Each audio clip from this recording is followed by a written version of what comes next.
Because Tina Christopherson died of water intoxication after drinking 4 gallons of water in one sitting. That's crazy! This one was interesting though. You guys linked this, which is weird deaths of 60s, 70s, 80s. I want to see this because it's also by Hugbees. This is the next part in my series, Weird Deaths, where I do what every single educational YouTuber does and rip off Wikipedia pages verbatim to give you information that you're probably going to forget within the next week. True. I read through a section of the list, pick out the funnier entries, discard the more generally depressing and boring ones, and crack jokes that are guaranteed to make you say, wow, I can trust this guy with my social security number. I'll leave it in the comments right now. For this video, we're going to be tackling the 60s, 70s, and 80s. And for a potential handful of you out there watching, some of these deaths may hit a bit closer to home. My previous videos in this series all featured casualties that were, at a minimum, 60-year-old events or older. But now we're talking about more recent death records out there, and I'm going to do my best to lighten everyone's primal fear of the dreamless rest. Take solace if any of these in particular affect you personally, because the fact that this is a shared experience that each and every human being on the planet goes through should comfort you, because there's no funnier joke the universe can tell than extinction. And I, along with many others, know there's nothing else to do in the face of death but laugh.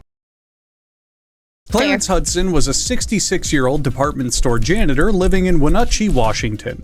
Well, he was until he left this mortal coil in what unfortunately seemed to be a self-inflicted fatality. But you know what? As an outside observer with no emotional investment in this story whatsoever, just like everyone who watches mainstream news, I am glad this horrible tragedy happened for my entertainment. Why? Because Clarence decided to go out in a shockingly elaborate way, pun intended. Clarence was found by local police in his easy chair clutching some electrical wires and a, quoting the article here, homemade electrical apparatus. Wrapped around his head was a wet towel. Wrapped around his feet was another wet towel. And attached to his temples were 2 quarters, each with a wire leading from them to a homemade transformer. That's right, Clarence Hudson was assassinated by the evil Megatron in a plot to frame Optimus Prime and cause chaos amongst the Autobots.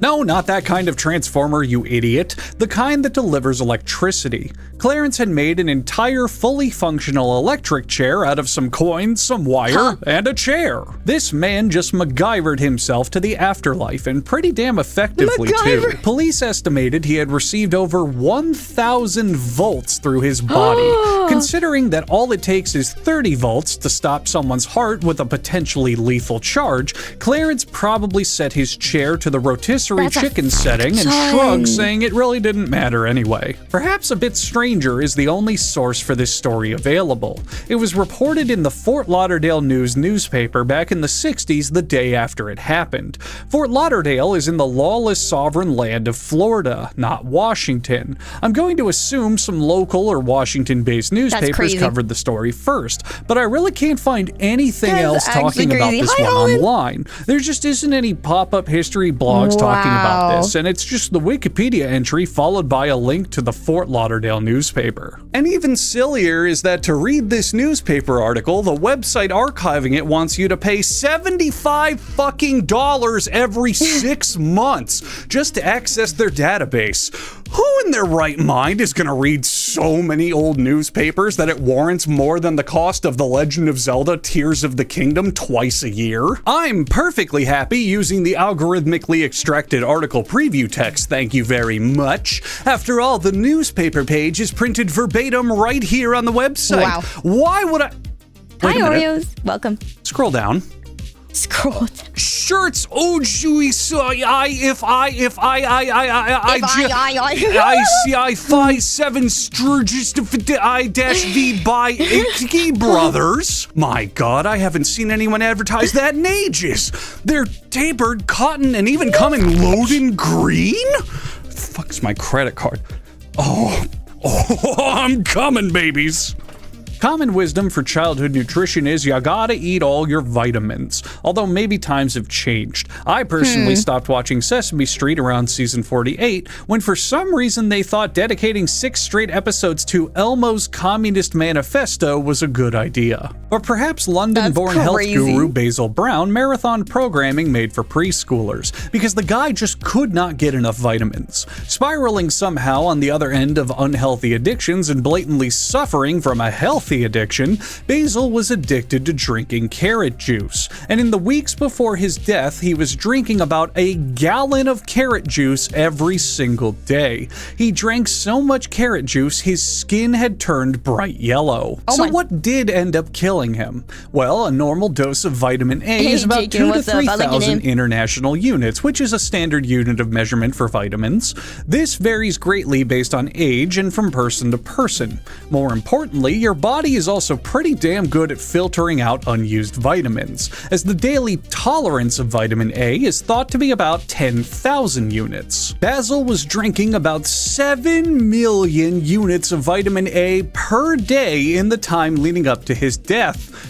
That's a lot, and just a bit too much for your body to handle. It was about this time everyone's favorite disorder, psoriasis of the liver, kicked in, and Basil kicked the bucket. I don't know if his name was Basil or Basil, and I don't care. What I care about is that I knew those writers over at Blue's Clues were lying motherfuckers. Healthy food is just as dangerous as junk food. Remind me when this video ends to eat an entire industrial pallet of potato chips every single day. Nothing in life matters anymore if I can't trust a talking blue dog to tell me what to do. Alex Mitchell died the same way everyone who enjoys Oshi no Ko will die, while having absolutely terrible taste. Talk about the retrospective, non-tabloid-esque facts first. Years after Alex died, doctors reevaluated the case I'm about to tell you about, alongside testimony from his granddaughter, and proclaimed that he had died of heart failure caused by a genetic condition called long QT syndrome. Hey, long QT, that's what I am. Now that that's out of the way, let's talk about the inciting incident and what was initially said to be the cause of his death.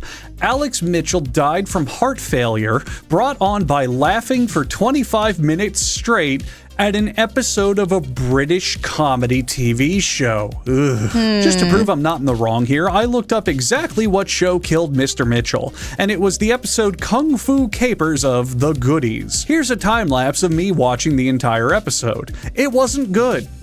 Probably the most justified death on this list, if you ask me. Okay, I think we as a society need to construct a high-powered precision laser so that we can etch a message onto the moon for all of humanity to read that'll say, drinking too much of anything is dangerous. Just drink stuff normally. Because Tina Christopherson died of water intoxication after drinking 4 gallons of water in one sitting. Why'd she do that? She thought she had stomach cancer, and that drowning her stomach would cure it.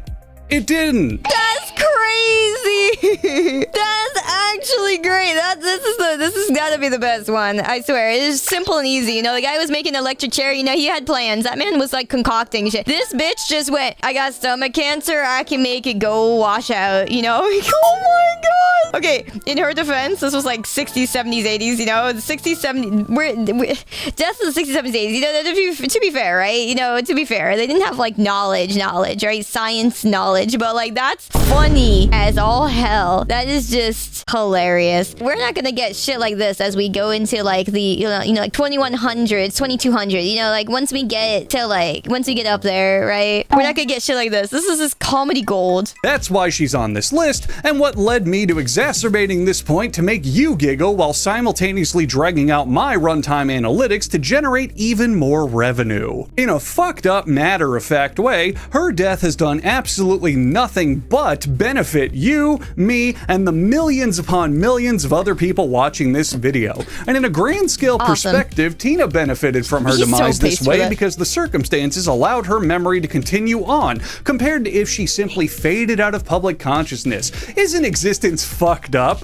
Oh well, don't think about that too hard. Join me in laughing at this next unfortunate fuck. Dude, this guy shares my sentiment. Laughing at humanity is fun. Anyway, that's almost like how they used to resuscitate drowned victims by shooting hot coals in their ass. What? Honestly, though, I do think that would work, yeah. Luciana Richa Berlusconi was a pretty big deal. He was a key player in Italian football in the 70s.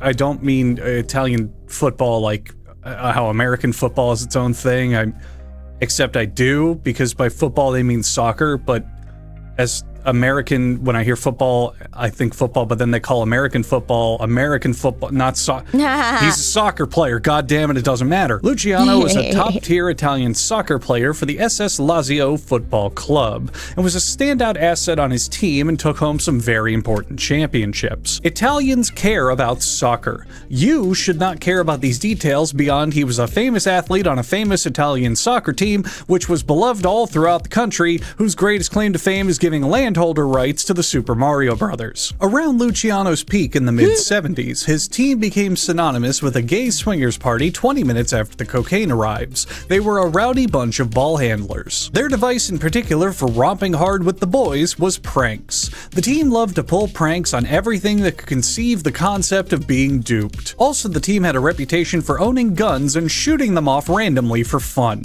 which isn't directly related to this tale of totality, but is a nice little mood setter you're going to want to remember. So it's January 18th, 1977, which is coincidentally National Pull Stupid Pranks Day in Italy. Isn't that crazy timing? It's like a spooky story happening on Halloween, or the banks being closed on Free Money Day, which everyone knows is coincidentally the very day this video is being uploaded. Definitively that not eating is bad.